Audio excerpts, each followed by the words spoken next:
The Great Flood, a tale of Noah. Long ago, when the world had grown dark with greed, cruelty, and whispers of unkindness, there lived a man named Noah. Among all people, he alone walked a path of goodness and obedience, carrying a quiet light in his heart. One day, a voice like rolling thunder and soft rain spoke to him, calling him to build a vast ark, a great wooden vessel, to save life from a coming storm that would sweep across the lands. Noah listened, his hands steady, his heart trusting the unseen guidance. The ark takes shape. Noah began to gather beams of the finest cypress wood, hammering them together with a rhythm like a heartbeat. The ark grew taller and longer than any building ever known, its deck wide enough to walk on and its hull deep enough to float a small hill. Every plank seemed alive, every nail a promise.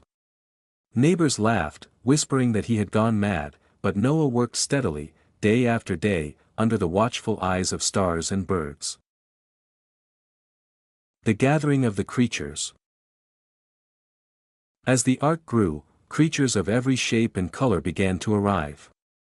2 by 2, lions and lambs, tigers and deer, parrots and doves, they walked, hopped, and fluttered onto the deck. Noah's family, his sons and their wives, guided them gently. Each pair seemed to know instinctively that they were entering a sanctuary. The air buzzed with strange, magical sounds, the soft purr of a cat, the trumpeting of an elephant, the flapping of tiny wings, all blending into a symphony of life. The flood begins. Then, as if the skies themselves had opened a secret door, heavy clouds gathered and rain began to fall. At first, it was a gentle whisper, then a pounding drum, then a relentless roar that drummed on the ark's wooden roof. The rivers swelled, the valleys disappeared, and the land became a mirror of endless water. Noah and his family, safe inside, felt the trembling of the world beneath them. Lightning danced across the clouds like fiery serpents, and the wind howled a fearful song. The ark rides the waters. Days turned into nights, and nights into days, yet the ark floated steadily. Inside, the animals moved about calmly, as if sensing the ark's magical protection. Noah walked through the corridors, comforting the frightened ones, listening to the cries and coos, the growls and whispers. Outside, the world was an endless ocean, waves clashing like mountains, trees and hills drifting past. The flood had swallowed the old world, leaving only the ark and the promise of life. 40 days and 40 nights. The rain did not cease. 40 days and 40 nights, the heavens poured their tears, and the earth disappeared under the water. The ark became a floating kingdom, a shelter of hope amid chaos.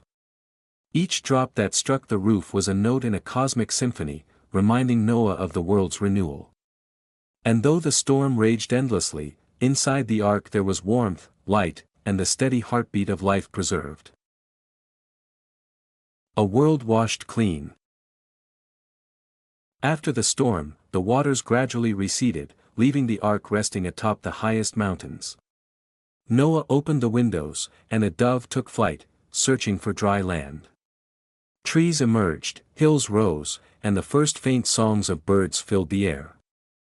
A rainbow stretched across the sky, a bridge of colors, a promise that life would endure. Noah and his family stepped onto the new earth, animals following in careful procession. The world was new again, sparkling and alive, as if the earth itself had been given a second heartbeat. Reflection and renewal. Noah raised his eyes to the sky, feeling gratitude for the safety of his family, the creatures, and the promise of life itself. The ark had been a vessel of obedience, courage, and faith, a symbol that even in the darkest storms, hope and virtue can endure. From the flood, humanity learned that care for life, respect for the earth, and the courage to follow what is just can bring renewal. The rainbow in the sky became a symbol for all generations. Life is fragile, yet resilient, destruction can give way to creation, and obedience to goodness can save what is precious. Explanation and lessons. Genesis chapter 7 tells the story of Noah, the ark, and the flood. In a narrative form, it becomes a vivid tale of courage, obedience, and the preservation of life. The key lessons are obedience and faith. Noah's unwavering obedience to a higher guidance saved him and countless creatures, illustrating the power of listening and acting with faith. Responsibility toward life. By gathering animals, Noah demonstrates care and stewardship for all living beings. Renewal after chaos. The flood shows that destruction can precede rebirth, reminding us that difficult times can lead to renewal if we remain steadfast. Hope and promises. The rainbow symbolizes that even after disaster, hope and divine promises endure. Through this story, readers can appreciate that virtue, care, and faith are forces that protect and renew life, even amidst overwhelming adversity. It is a tale that resonates with timeless wisdom, told as a living, breathing fairy tale where creation itself seems to speak, tremble, and rejoice.